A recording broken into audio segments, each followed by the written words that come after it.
જય શ્રી રામ મિત્રો. આજે મારે તમને વાત કરવી છે એક મિડલ ક્લાસ પિતા અને એક મિડલ ક્લાસ દીકરાની. જ્યારે દીકરો કોલેજના વર્ષમાં હોય ત્યારે પિતાની આવક માત્ર ને માત્ર, જે પિતા રત્ન કલાકાર છે, ખાસ તો મારે એમની વાત કેવી છે કે એમનો પગાર વધીને 20,000 25,000 જેવો હોય છે. એ 25,000માં તેઓ આખું ઘર ચલાવતા હોય છે અને એ 25,000માં ઘરનું રાશન, ઘર ભાડું, છોકરાને ભણવાની ફી, ટ્યુશનની ફી, આવા બધા ખર્ચાઓ મેન્ટેન કરવા પડતા હોય છે. આ કોઈ એક ઘરની નહીં, પણ દરેક ઘર મિડલ ક્લાસ પરિવારની આ સ્ટોરી છે. હવે દીકરો જ્યારે પહેલા વર્ષ કોલેજમાં આવે અને ભાઈબંધ દોસ્તારો પાસે આઈફોન જોવે એટલે સ્વાભાવિક છે કે ઘરે આવીને જીદ કરવાનો છે કે પપ્પા મારે આઈફોન લેવો છે. ત્યારે પિતા કહે કે બેટા આપણી આવક એટલી નથી ને મારું બજેટ એટલું નથી કે હું તને આઈફોન અપાવી શકું. એ દીકરો જીદ કરે છે, ખાવાનું બંધ કરી દે છે, કે છે કે પપ્પા મારા બધા જ મિત્રો પાસે આઈફોન છે, મારા પાસે નથી, તમે મને ગમે તે કરો પણ મને આઈફોન અપાવો. એ પિતા મજબૂર થઈ જાય છે.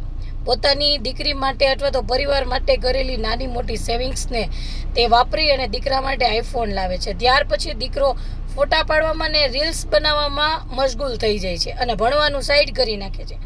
એ બાપે કઈ રીતે એના દીકરાની ફી ભરી હશે, તમે કલ્પના કરો ખાલી.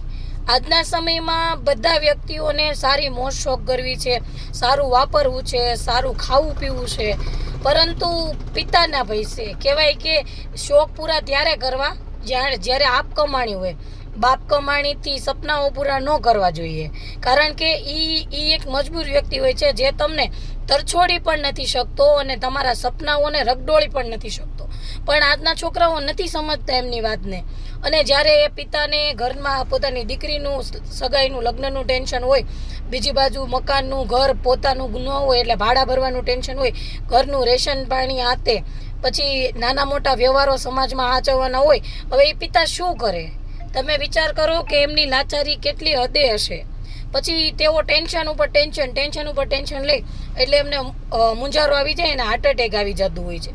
અને લોકો શું કહેતા હોય કે આખી જિંદગી ઢવડો કરીને બાપ વયો ગયો, પણ સમજ્યું કોણ નહીં? દીકરા સંતાનો ન સમજી શીખ્યા ને એમને. જ્યારે એમને આરામનો સમય આવે એ પહેલાં તો તેઓ આ શ્વાસ છોડી દે છે. તો જે દીકરાઓ આવી જીદ કરે છે એમના માટે મારે ખાસ કહેવાનું છે કે આઈફોન લ્યો, તમે સક્ષમ બની જાઓ પછી તમે આઈફોન લેવો જોઈએ. તમારે જીવનમાં જે જરૂરિયાત વસ્તુ હોય એ લેવી જોઈએ, પણ આપણે પોતે સક્ષમ હોઈએ, આપણી પોતાની આવક શરૂ થઈ જાય, તમારો ધંધો વેલ સેટ થઈ જાય અને સમાજ તમને માન સન્માન અને માભો આપવા માંડે અને તમારે પોતે તમારા સેવિંગ્સના 5-10 લાખ રૂપિયા તમારી પાસે પડ્યા હોય, પછી તમે આઈફોન લ્યો. પરંતુ લોન કરી અને આઈફોન લ્યોશો, હપ્તા ભરવામાં તમારી હપ્તાની શરૂઆત તમારા કોલેજમાંથી જ થઈ જાય છે. આખી જિંદગી મકાનનો હપ્તો, પછી છોકરાઓ ભણતા હોય તો એમની ફી હપ્તે આપવાની, તમારા ઉપર પણ તમારા પિતા ઉપર વીતીને સેમ એ જ રૂપરેખા ઉપર તમારે હાલવું પડશે.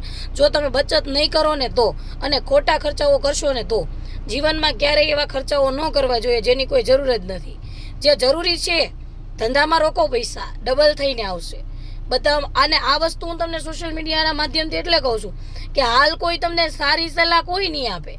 તમારું નબળું ક્યાં થાય ત્યાં લોકો રાજી છે. એટલે પોતે તમે તમારા પરિવાર માટે સેવિંગ્સ કરો અને આવા જે આડકતરા શોખ છે એમને ટાળો. જય શ્રી રામ.